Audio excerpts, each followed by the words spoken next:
the problem that we face in our country in small business development is not one of entrepreneurship, it's one of graduation. How do you graduate these micro and informal entities into small businesses? That really is the challenge that faces us. We have had state-of-the-art interventions since 1994, state-of-the-art. In fact, South Africa leads the continent in terms of interventions for small business. But all of them are international best practice. And it's only now of late that they are becoming relevant to the market that they are supposed to serve. The Small Business Act that was passed in 1996, Act 102, had its definition of what a small business is. And when you had to apply that definition to the ground, you found that 95% of the black small businesses fall outside or below that definition. But the interventions, the products that were being created by Nsika and other institutions were aimed at small businesses within that definition of the Act. So it meant that, that the products and the services were missing the target market.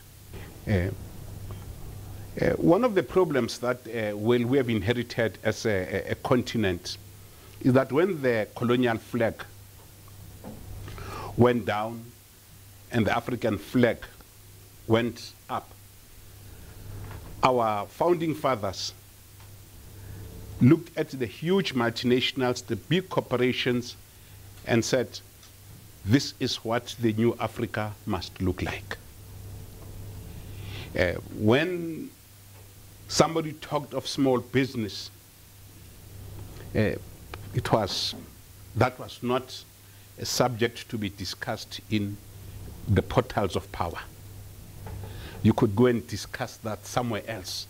But when we as the African Union or the Organization of African Unity are meeting to talk about development, we're talking about how do you create an African IBM.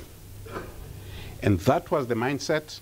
And unfortunately, it's still the mindset even up to date. Then the second thing that we've got to really look at is that when we took over in 1994, we forgot that the townships were dormitories of labor. They were not created the same way that you would create Sandton, Horton, and so on. And these people were supposed to work in Sandton and Johannesburg, get into a train at Westgate, and then get home and sleep. And wake up in the morning and then come back again. That was the basis of the townships. Now, when you've got that as a basis, and this has been happening over several decades. If you read Sampi Telbranche's book on the history of inequality, he traces, this is one of the milestones of the inequality that we have. Because the fact that economic or entrepreneurship is in Johannesburg or Sandton impacts on the culture of the township. Because all of a sudden, that culture of entrepreneurship, which must be a day-to-day occurrence, when it comes to the black community, it is just not there because the townships are not supposed to be areas of business and so on.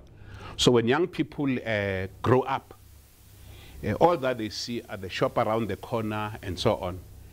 And the huge institutions that should provide a vision from them are not there.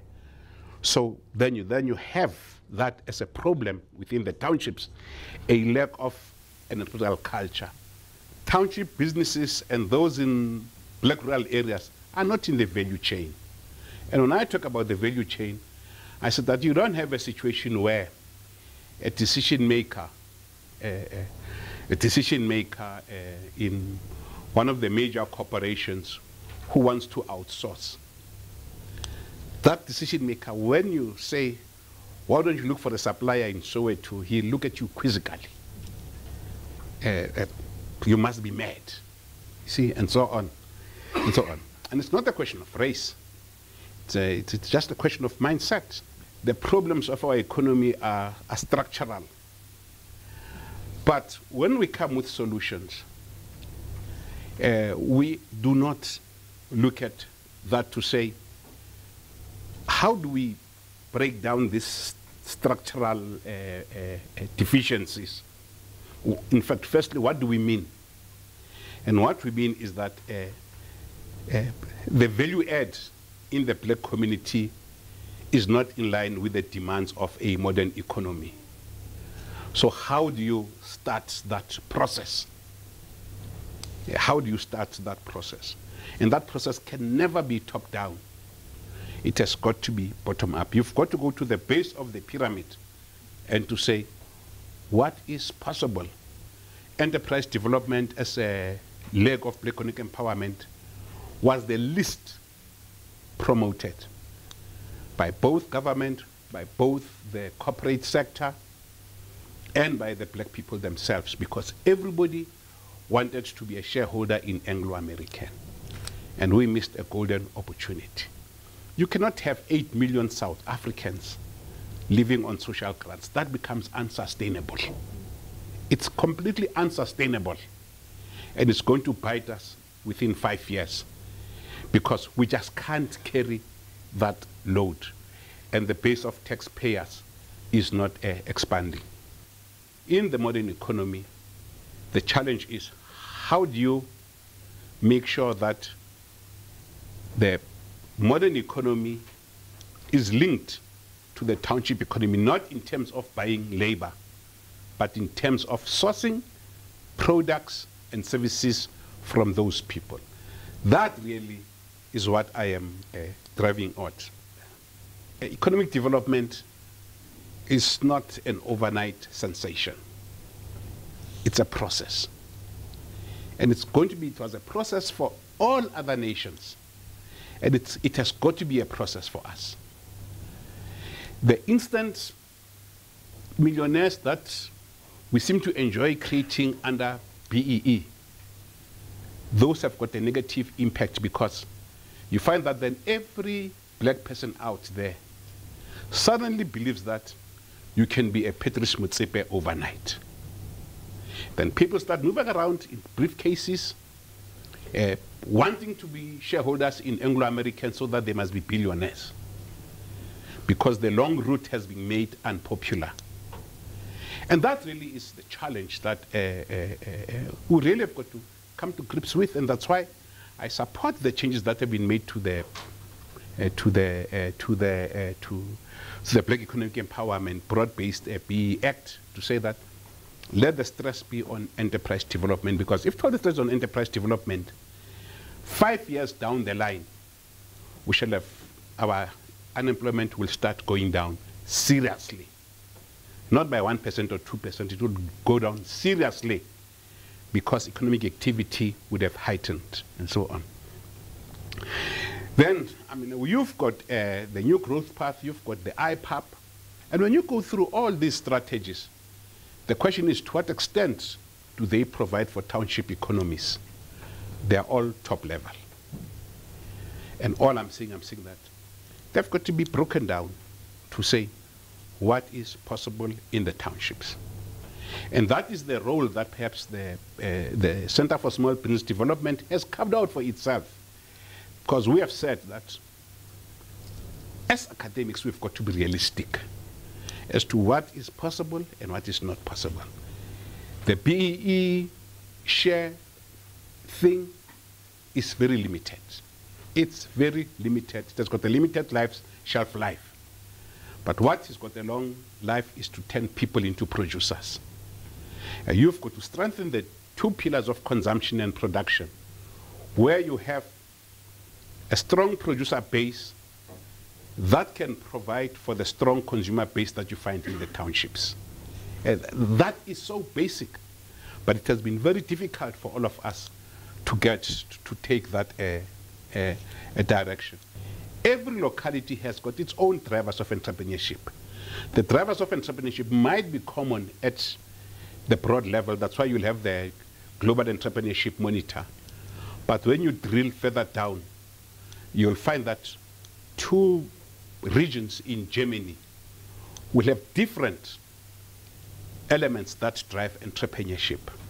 So we've now got to go down and drill down in Mamelodi, drill down in Khayelitsha, drill down in each and every township to say, what makes the people here tick as business people?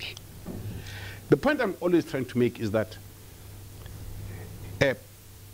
what we are coming with is not rocket science. The people have been doing it in one way or the other.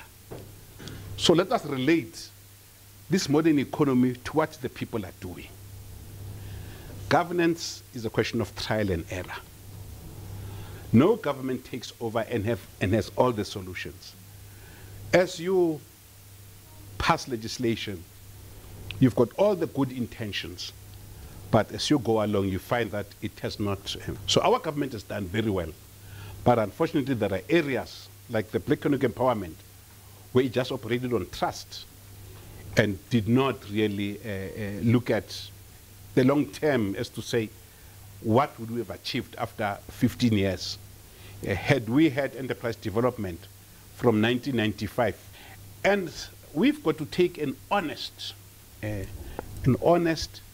appraisal of ourselves. Cut out the government, but just look at yourself as a black professional, as a black business person, and say, to what extent am I playing a role in the economic development of my community? Because when you play a role in the economic development of your community, you are playing a role in the economic development of the country. So if at all you empower the people in Soweto, and what you're doing, you're contributing to the economic growth of South Africa, not only of Soweto.